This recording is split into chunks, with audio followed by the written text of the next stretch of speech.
नमस्कार। हमारा देश और पूरा विश्व आज कोविड-19 की चुनौती का सामना कर रहा है। कोविड-19 अभी खत्म नहीं हुआ है। ऐसे में हमारा फर्ज है कि हम सतर्क रहें। इसलिए जब तक दवाई नहीं तब तक कोई ढिलाई नहीं। कोरोना से बचाव के लिए जरूरी है नियमित रूप से हाथ धोना, मास्क पहनना और आपस में उचित दूरी बनाए रखना। याद रखिए, 2 गज दूरी मास्क है जरूरी। खांसी, बुखार या सांस लेने में कठिनाई होने पर हेल्पलाइन नंबर 1075 पर संपर्क करें। नमस्कार, मैं देवेंद्र कुमार मीणा और आज हम पढ़ने वाले हैं सेक्टर एग्रीकल्चर, जिसके अंतर्गत हमने पिछले वीडियो में पढ़ा था यूनिट 1 सत्र 1, जिसका पार्ट 1 पढ़ा था। और अब हम बागवानी का परिचय पार्ट 2 पढ़ने वाले हैं, जिसमें हमने नर्सरी ऑपरेशन पढ़ा था। अब अगला हम पढ़ने वाले हैं टर्फ घास का प्रचालन, टर्फ घास ऑपरेशन। क लैंडस्केप तकनीशियन, ये क्या करता है? स्थापना और परिदृश्य का रखरखाव करता है। ख गोल्फ कोर्स आर्किटेक्ट, इसका काम होता है एक गोल्फ कोर्स को डिजाइन करता है। Golf course superintendent golf course के निर्माण और रखरखाव की निगरानी करता है। फसल उत्पादन क्रॉप प्रोडक्शन, इसमें क्या होता है? फार्म मैनेजर होता है जो बागवानी फार्म का प्रबंधन करता है, जो भी अपने बागवानी में फसल उगाते हैं उसका प्रबंधन करता है।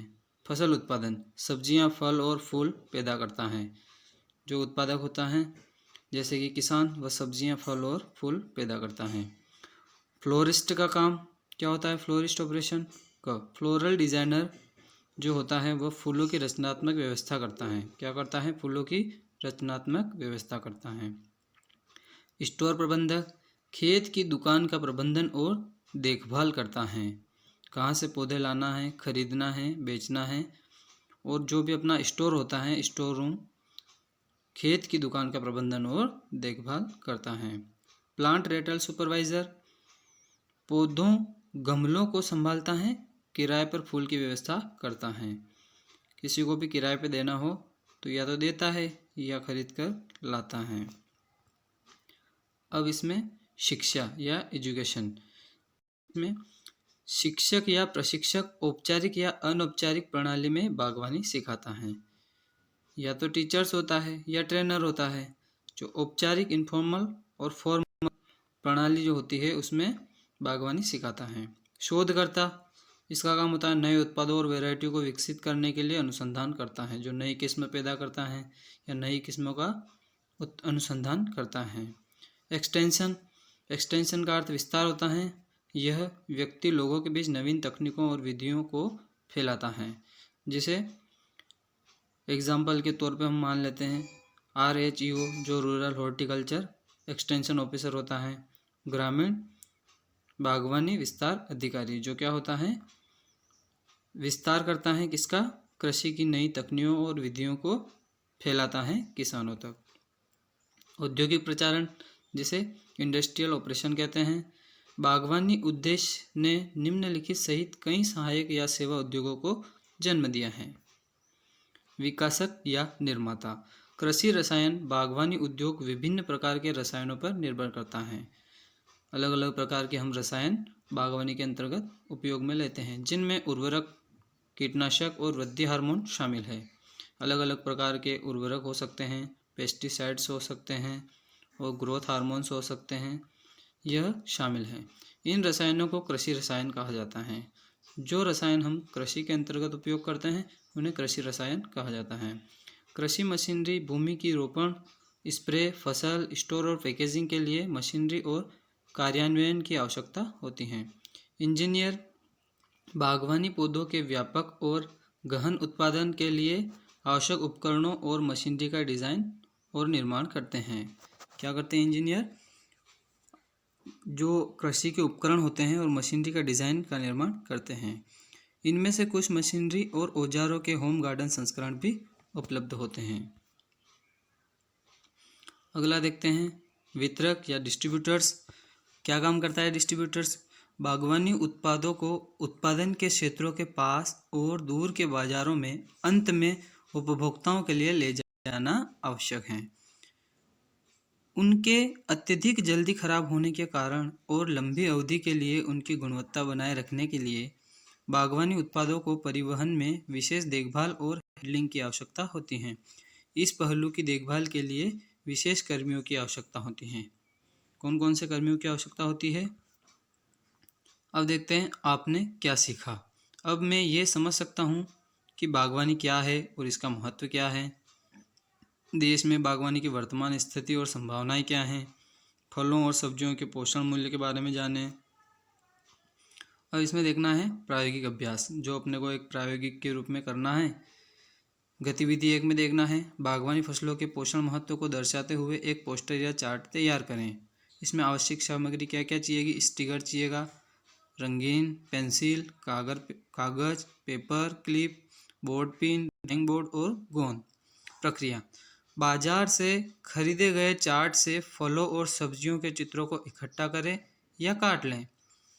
बोर्ड पीस की मदद से ड्राइंग पेपर या प्लेन सरफेस पर चार्ट पेपर को लगाएं। चार्ट के बॉर्डर को रेखांकित करें। एक स्केच चार्ट में विभिन्न आकारों से सेल बनाकर लगाएं। चार्ट पर कॉलम को नाम दें। प्रत्येक सेल में एक फल या सब्जी का चित्र बनाएं। तस्वीर के सामने फल या सब्जी के बारे में जानकारी भरें।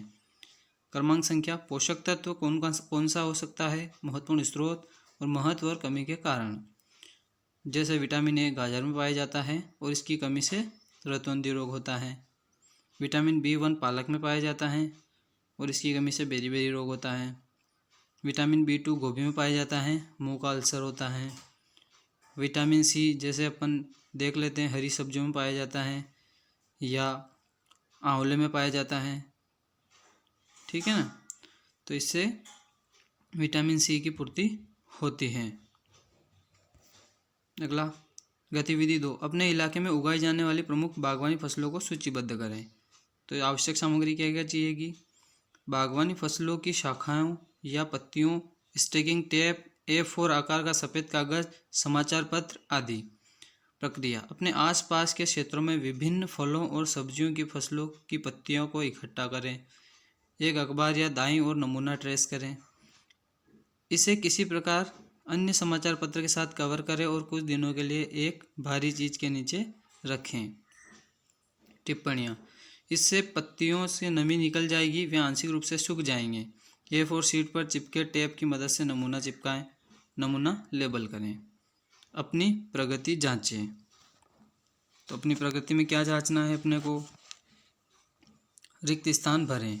रिक्त स्थान में क्या है? भारत दुनिया में फल और सब्जी उत्पादन में रिक्त स्थान रैंक रखता है। तो कौन सी रैंक रखता है? 2nd रैंक रखता है। लैटिन शब्द का हार्टस का अर्थ है क्या है? गार्डन है या बाग है, और कल्टीवेशन का अर्थ खेती है या संवर्धन है। रिक्त स्थान फसलें उच्च मूल्य की है लेकिन इनमें मेहनत अधिक लगती है। तो कौन सी फसलें? बागवानी फसलें। रिक्त स्थान ओकरा भिंडी का सबसे उत्पादक है। कौन है? भारत। केले के उत्पादन में भारत रिक्त स्थान सबसे पहला रैंक रखता है। बागवानी फसलों जैसे आम, चाय और नारियल को रिक्त स्थान पर उगाया जा सकता है। कहाँ? ढलान वाली भूमि पर उगाया जा सकता है। इस प्रकार से बागवानी को परिभाषित कीजिए। ये प्रश्न है। बागवानी का महत्व लिखिए। बागवानी में रोजगार के अवसरों को व्याख्या करें। अब सत्र 2 में पढ़ेंगे। क्या पढ़ना है सत्र 2 में? बागवानी की शाखाएं और विशेष बागवानी प्रचालन। किस प्रकार से बागवानी की विभिन्न प्रकार की शाखाएं हैं और किस प्रकार से इसका प्रचालन या ऑपरेशन किया जाता है। बागवानी शायद कृषि की सबसे महत्वपूर्ण शाखा है। किसकी? कृषि की सबसे महत्वपूर्ण शाखा है। यह आगे 4 अलग अलग शाखाओं में विभाजित हैं, जैसा कि चित्र में दिखाया गया है। पोमोलॉजी, जिसे फलों की खेती कहते हैं या मेवे की खेती कहते हैं, और पोस्ट हार्वेस्टिंग टेक्नोलॉजी, जिसमें कटाई के बाद की तकनीक आ जाती है। इधर ओलेरिकल्चर, जिसमें सब्जियां की खेती होती है। फ्लोरिकल्चर एंड लैंडस्केपिंग, जिसमें फूल की खेती और परिदृश्य होता है। किसके अंतर्गत? बागवानी के अंतर्गत या हॉर्टिकल्चर के अंतर्गत।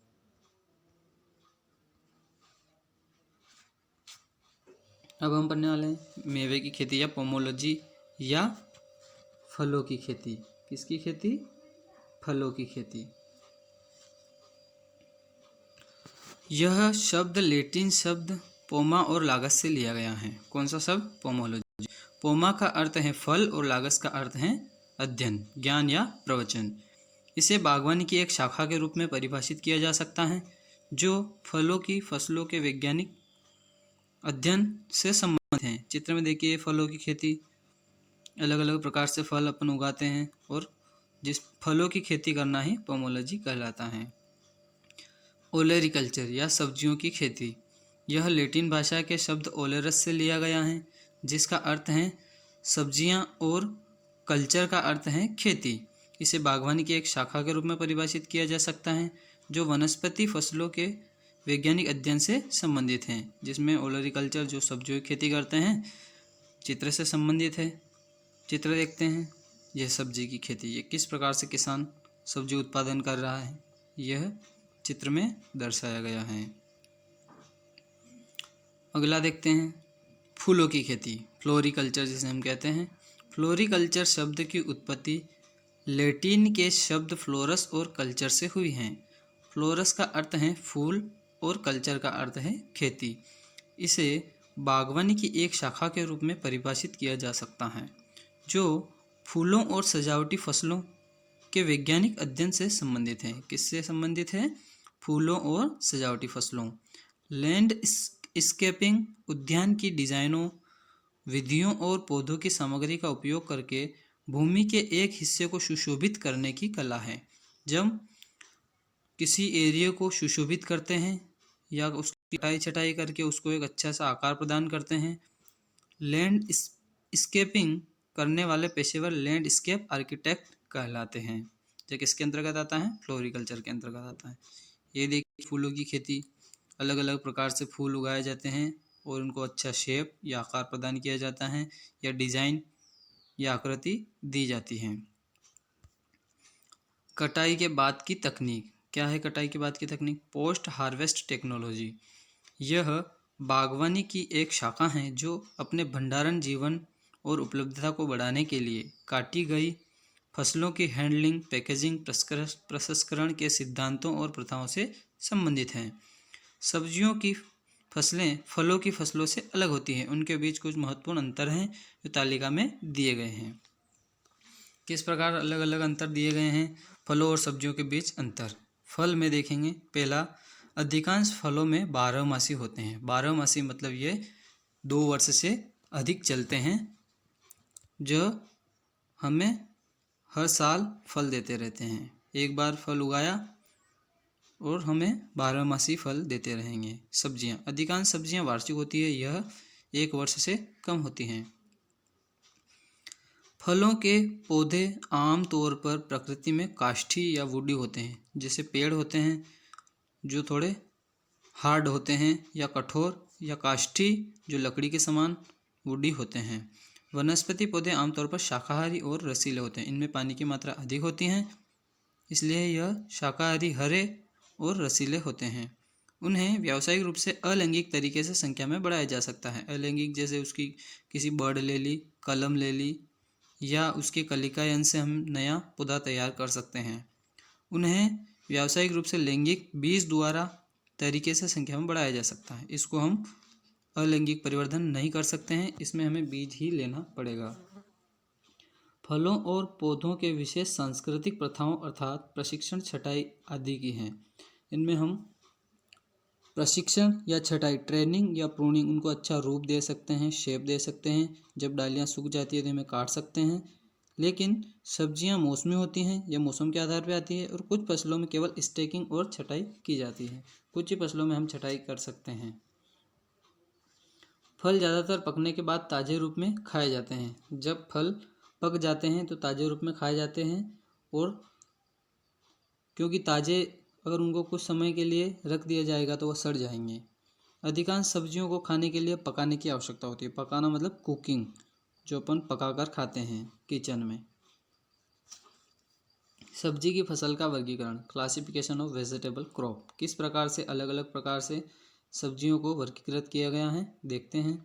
यदि प्रत्येक सब्जी को उगाने के बारे में विस्तार से बताया जाता है तो इसमें बहुत दोहराव करना होगा।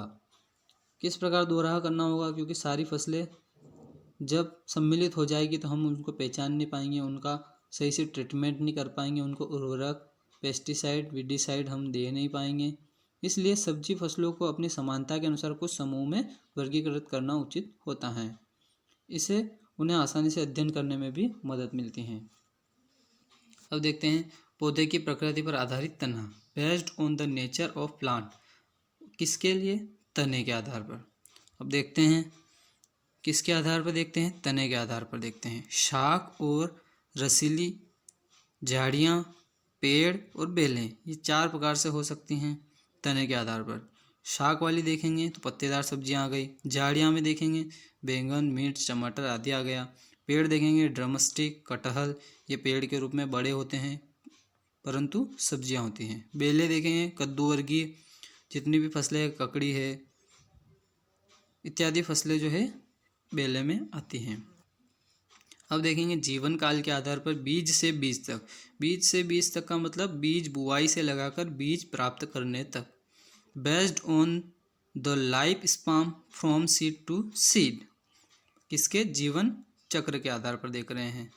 वार्षिक में देखेंगे वार्षिक पौधों या वार्षिक का जीवन काल एक मौसम या एक वर्ष का होता है, जैसे बैंगन, मिर्च, पत्ता गोभी, फूल गोभी, ककड़ी, टमाटर, पत्तेदार सब्जियां आदि। द्विवार्षिक में देखेंगे द्विवार्षिकों का जीवन काल 2 सत्रों या 2 वर्षों का होता है, उदाहरण प्याज, मूली, गाजर आदि। 12मासी देखेंगे 12मासी पौधों का जीवन काल 2 वर्ष से अधिक होता है, जैसे ड्रमस्टिक, मोरिंगा, एस्पेरेगस, शतावरी कहते हैं, पॉइंटेड गार्ड से परवल इत्यादि।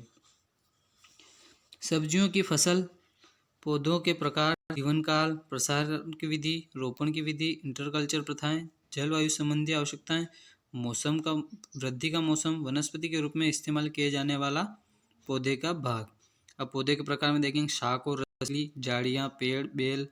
जीवन काल के आधार पर देखेंगे वार्षिक, द्विवार्षिक, सदाबहार। प्रसार की विधि इसमें क्या क्या हो सकती है? वार्षिक में लैंगिक तरीके से संख्या में वृद्धि कर सकते हैं, द्विवार्षिक के लिए कटाई करना पड़ेगी, सदाबहार अगर लगाना है तो ट्यूब, कंद, राइजोम लगाना पड़ेगा।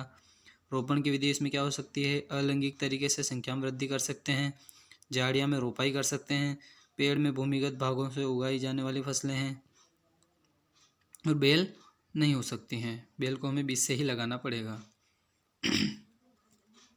सीधे बोए इंटरकल्चर प्रथाएं में देखेंगे सीधे बोए जाने वाले पौधे, कोल की फसल, कोल क्रॉप होती हैं, पत्तेदार सब्जियां, फली या कैप्सूल, कद्दू वर्गीय इत्यादि। सोलेनासी परिवार की फसलें, ये भी इसी में आ गई। जलवायु संबंधी आवश्यकताएं, शीतोष्ण सब्जियां उष्णकटिबंधीय और उपोष्ण कटिबंधीय होती हैं। वृद्धि का मौसम, खरीफ की सब्जी, रबी या ठंडे मौसम की सब्जियां, गर्मी या हल्के गर्म मौसम की सब्जियां। वनस्पति के रूप में इस्तेमाल किए जाने वाले पौधे के भाग, तना और पत्तियां, फूल, फल, बीज, पौधों का भूमिगत भाग। वाणिज्यिक प्रचार की विधि के आधार पर देखेंगे तो based on method commercial propagation. किस प्रकार कमर्शियल प्रोपोगेशन करते हैं? लैंगिक तरीके से संख्या में वृद्धि बीज द्वारा करते हैं, बैंगन, मिर्च, फूल गोभी, पत्ता गोभी, कद्दू, टमाटर, पत्तेदार सब्जियां आदि।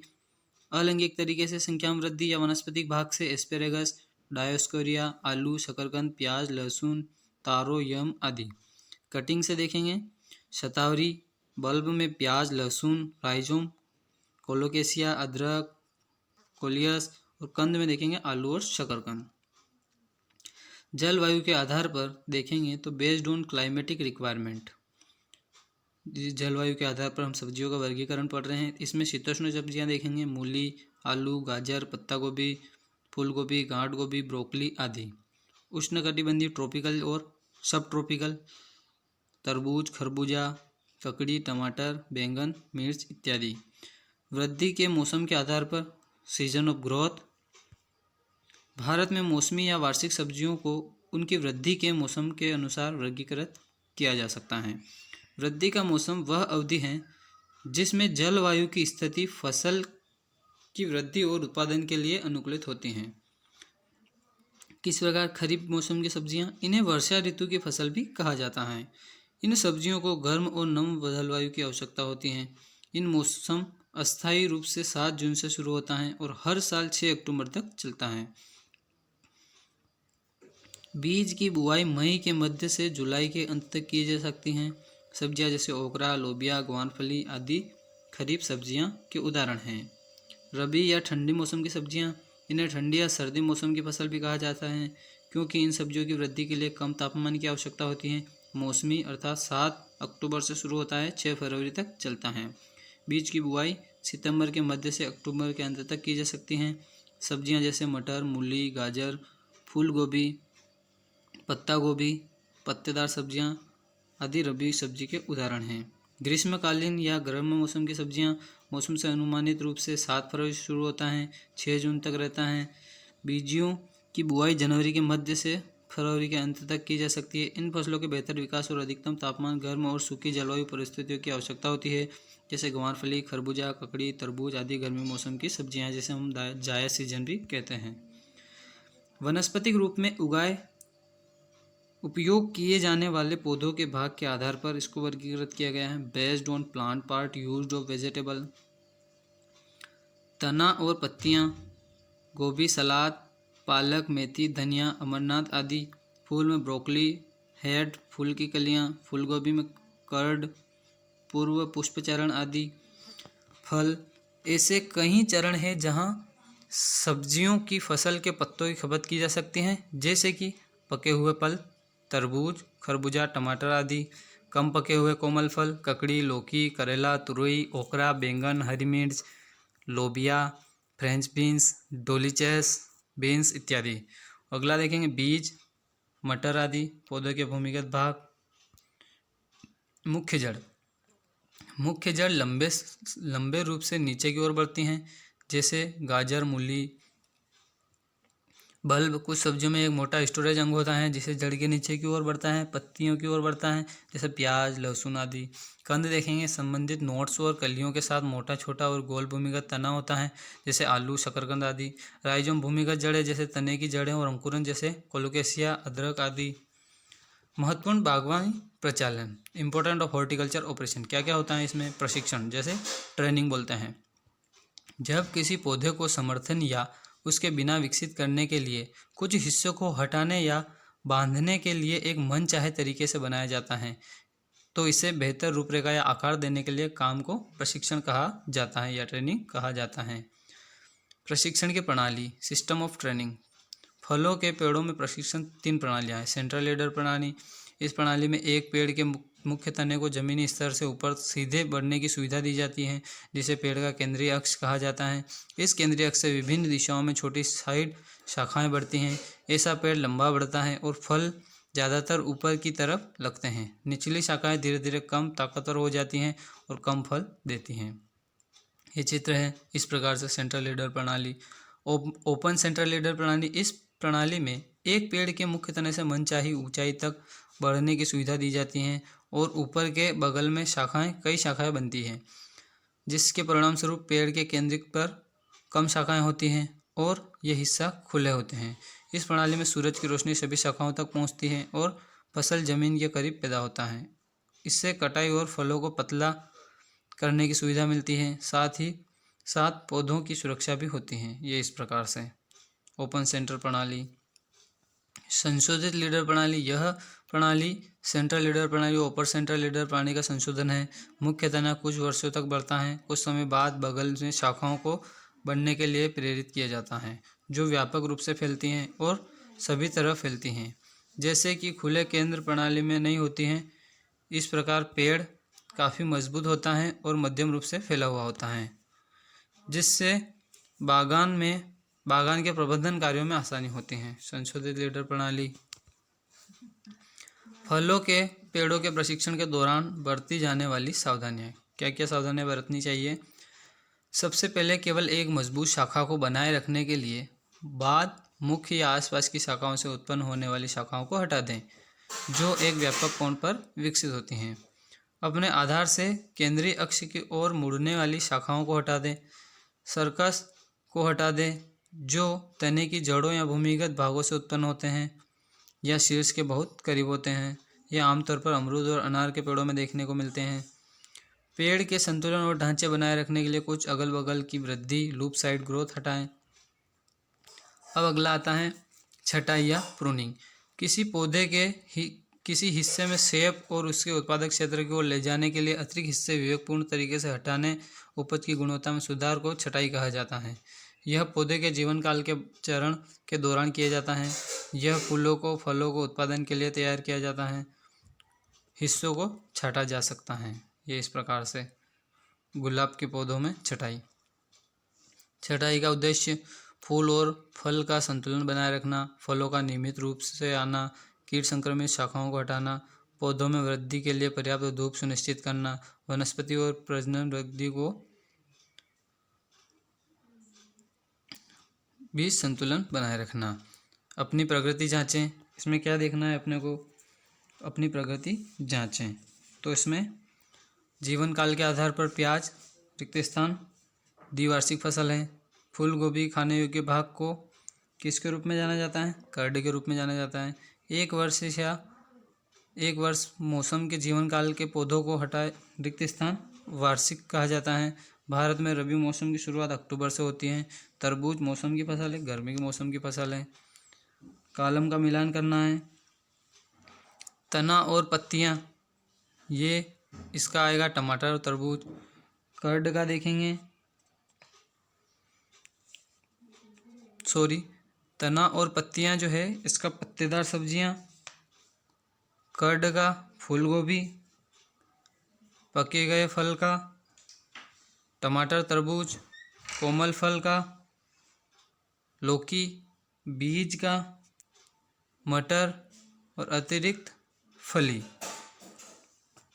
इसके बाद हम अगले सत्र में पढ़ेंगे जो मानव पोषण में ओलेरिकल्चर होगा।